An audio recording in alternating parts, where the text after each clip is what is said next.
একাদশীর সমান তুল্য ব্রত এই ত্রিভুবনে আর হয় না।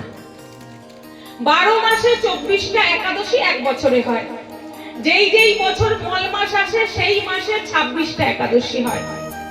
আগে শুনে নিই একাদশী করলে কি লাভ হয়। একাদশী করলে একটুকু জেনে নাও, কোনোদিন তোমাকে আর জমালয়ে গিয়ে যন্ত্রণা ভোগ করতে হবে না। একাদশী ব্রত করলে তুমি বাড়িতে বসে সমস্ত তীর্থ ভ্রমণের ফল অনায়াসে লাভ করতে পারবে। একাদশী ব্রত পালন করলে তুমি রাজসূয়, বাজপেয়, অশ্বমেধ যত যজ্ঞের ফল আছে বাড়িতে বসেই লাভ করতে পারবে। একাদশী ব্রত করলে সমস্ত পাপ থেকে তুমি মুক্তি লাভ করবে এবং তুমি অধিক পুণ্যের অধিকারী হবে। একাদশী ব্রত পালন করলে যদি কোনো নিঃসন্তান পিতামাতা থেকে থাকে, যাদের সন্তান নাই, গোসাই বাবার থানে এখানে ওখানে গিয়ে মানসিক করছে সন্তানের আশায়, যদি নিষ্ঠা ভক্তি সহকারে পুত্রদা একাদশী ব্রত পালন করতে পারে, তাহলে তার পুত্র সন্তান হবেই হবে, এতে কোনো সন্দেহ নয়। আর এক একাদশী ব্রত পালন করলে সেই একাদশী ব্রত পালন করে তার পুণ্য ফল যদি নিজেদের পিতৃপুরুষদের উদ্দেশ্যে সমর্পণ করে দিতে পারি, আলাদা করে আর গয়ায় গিয়ে পিণ্ডদান করে পিতৃপুরুষকে উদ্ধার করতে হবে না। সেই একাদশীর পূর্ণ প্রভাবে পিতৃপুরুষগণ ঊর্ধ্বগতি লাভ করবে। আর এই একাদশী ব্রত পালন করলে যেটা এই জগতে পাওয়া যায় না, কোটি কোটি টাকা দিয়েও কেনা যায় না, সেটা হলো দুর্লভ কৃষ্ণ প্রেম ভক্তি তুমি অতি সহজে লাভ করতে পারবে। কারণ একাদশী তিথি হলো হরি বাসর, ভগবানের সঙ্গে বাস করা যায়। ভগবানের সব থেকে প্রিয় ব্রত হলো একাদশী ব্রত। যে ব্যক্তি, যে ভক্ত একাদশী ব্রত নিষ্ঠা ভক্তি সহকারে পালন করে, তিনি ভগবানের অত্যন্ত প্রিয়জন হন। এবং এই একাদশী ব্রত প্রত্যেকের অবশ্য করা কর্তব্য।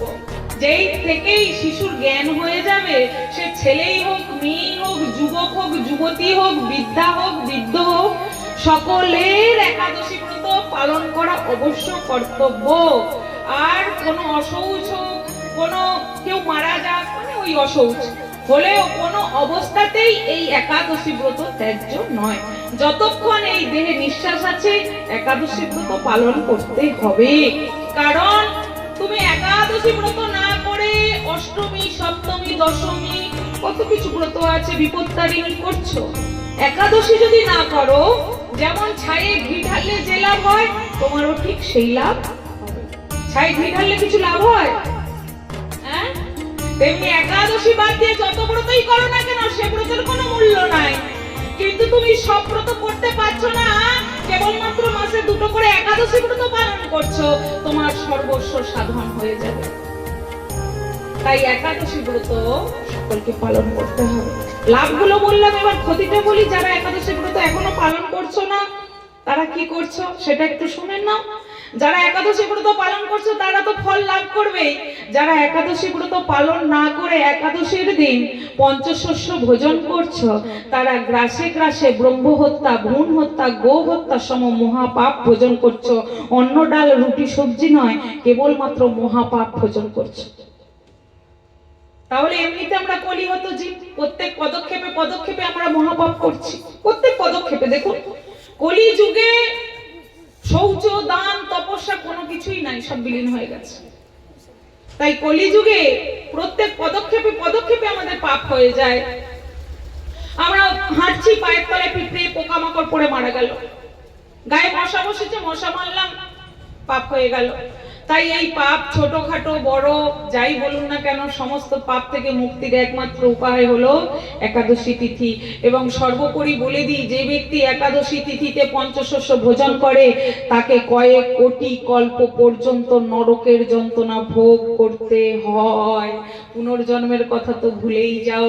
ভগবান গীতায় বলেছে, এমন কর্ম করো যে কর্মের দ্বারা তোমার যেন ঊর্ধ্বগতি লাভ হয়।